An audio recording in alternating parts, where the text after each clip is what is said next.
Hi friends, this is Professor Kartik watching me on my YouTube channel. आज बच्चों हम लोग देखने जा रहे हैं वो एपिसोड नंबर 31 जिसके अंदर हम पार्ट 3 देखने जा रहे हैं जो है मेथड ऑफ फाइंडिंग सीएफ। तो हमें पता है एपिसोड नंबर 29 से अपनी ये सीरीज चल रही है और आज हम जो पहुंचे वो पार्ट 3 में पहुंचे जो है मेथड ऑफ फाइंडिंग सीएफ। तो इस थर्ड नंबर में हम देखेंगे when roots are complex. Complex है किसके फॉर्म में होंगे? a + ib वाले फॉर्म में होंगे, ठीक है। इसको बोला जाता है कॉम्प्लेक्स नंबर। a + और -ib इस तरीके से कोई भी फॉर्म आता है उसको बोला जाता है कॉम्प्लेक्स नंबर।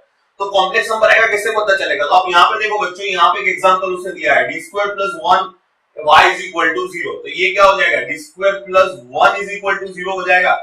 इसका अगर रूट सुनेंगे तो d² + 1 = 0 हो जाएगा। तो ये क्या हो जाएगा? d² = -1 हो जाएगा।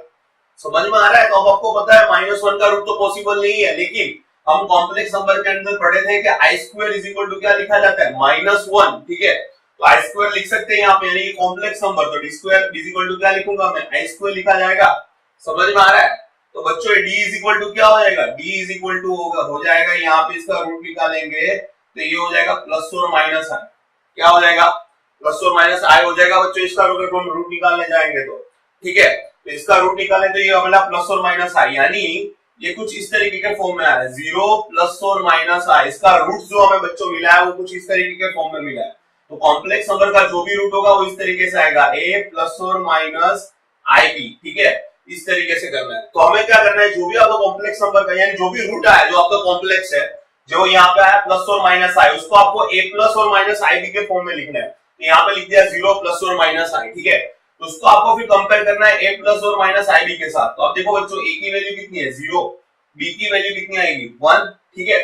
समझ में आ गया? तो फिर जो कॉम्प्लेक्स नंबर आएगा आपको बच्चों, उसका जो सीएफ होगा कुछ इस तरीके से होता है। अगर आपका नंबर a + और -ib है तो अगर आपका रूट्स a + और -ib है तो इसका कॉम्प्लीमेंट्री फंक्शन आप इस तरीके से लिखते हैं e⁻x * c1 cos bx + c2 sin bx। तो कुछ नहीं करना है आपको, a और b की वैल्यू सिर्फ इसमें डाल देनी है।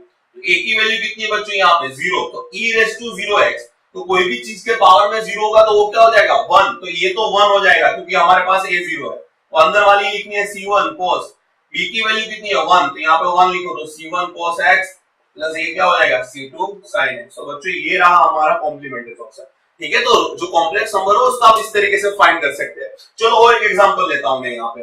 मान लो बच्चों, आपको जो कॉम्प्लेक्स नंबर मिला है वो मिला है 2 + और -3i, ठीक है। तो इसको आप कंपेयर करें a + और -bi के साथ, ठीक है। आपने रूट्स ढूंढा और जो आपका रूट्स निकला वो आया 2 + और -3i। तो इसको a + और -bi के साथ कंपेयर करें। a क्या है? 2, b क्या है? 3। तो मैंने अभी आपको सिखाया कि जब भी कॉम्प्लेक्स नंबर हो तो कॉम्प्लीमेंट्री फंक्शन होता है e⁻x यानी e⁻2x c1 cos bx यानी c1 cos 3x + c2 sin bx यानी c2 sin 3x।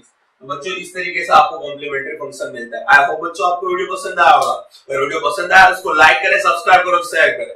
Have a nice day.